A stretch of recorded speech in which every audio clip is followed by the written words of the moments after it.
I'm thinking how in the near-death experience community, I'm a member of IANS, the International Association for Near-Death Studies, and I deal with so much sudden death in the ministry that my prayer partners and I do. One of the things in a classic near-death experience is a person becomes aware they're out of body. Maybe they move through a tunnel, they move toward an attractive light. Sometimes there are familiar loved ones or somebody that comes to welcome them. And then some have an experience that's begun to be called the life review. And there's a body of literature around it now where the life review is described as something that involves judgment, but it's not an exterior judge. It's not somebody across the room in the seat of power with a gavel, often described being floating in love, swimming in love, somehow where they're sort of suspended and supported by a loving environment that they belong in. And then they're surrounded by people from different times in their life and are shown something like scenes of their life, but they not only see it but feel it, and they feel the scene that they were in,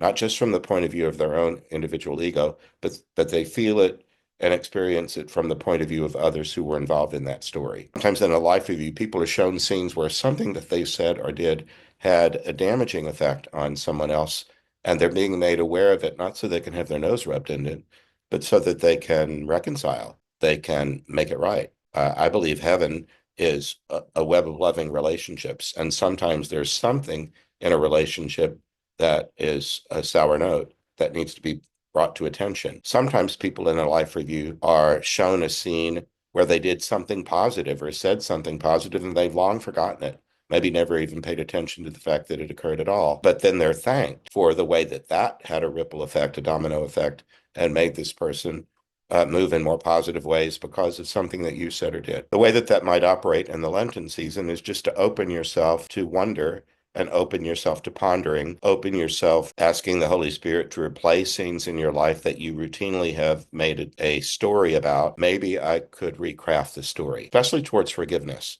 Sometimes we feel an entitlement to receive an apology that never came. And so there's a blockage in a relationship because that person owes me. Well, as a Christian, I go to Jesus's some of his dying words on the cross: Father, forgive them. They don't know what they're doing. He didn't ask for an apology. He didn't wait for one. He forgave quickly and thoroughly. Well, you and I might not be able to do that thoroughly, but you can start and you can say, I'm not able to do this all on my own, but I avail myself of the power of my higher power, in my case, Jesus, and I ask for the power to be able to put on a new mind. I want a fresh start. I want a new approach, a new consciousness that includes the fact that this person is my sister or brother and not an other.